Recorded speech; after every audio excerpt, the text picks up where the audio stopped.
To už sa im nestalo, že sme mali raz stretnutie akože to som bola veľmi prekvapená s takým jedným marketingovým riaditeľom a mi povedal, že nevie, kto je Ovinečko.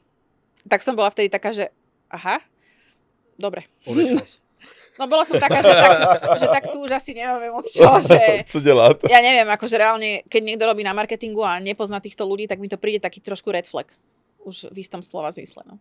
Je to tak, na druhou stranu, jako my žijeme hodně v té bublině sociálních sítích, takže ne každý jako musí znát úplně všechny Ešte je to influencery. také, že podľa mňa ten influencerský svet má takú stigmu okolo seba vo všeobecnosti, že ľudia tých influencerov akýby zatracujú. Lebo si povedia, však čo to je, že však to môže robiť každý. Že čo to je za robota. Hlavne akože tie staršie generácie sú na to také háklivé, že keď to niekto nazve, že to je práca. Lebo mám pocit, že už je taká ohľadom toho proste... No, musím zase povedať to slovo, že je taká stigma, že keď oni ani nemôžu pre Boha povedať, že to je práca, lebo hneď ich všetci ukameňujú.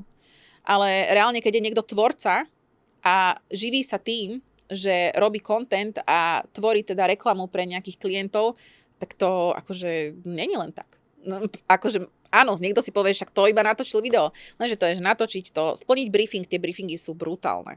Akože tam, keď sú fakt, že drahé spolupráce, tak tie briefingy sú niekoľko stranové.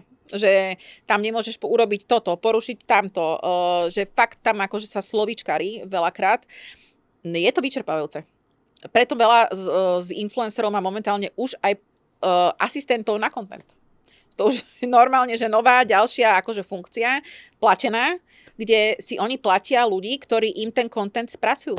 Baví vás naše podcasty? Děláme to pro vás, a ne pro peníze. Celou verzi najdete na našem YouTube kanálu.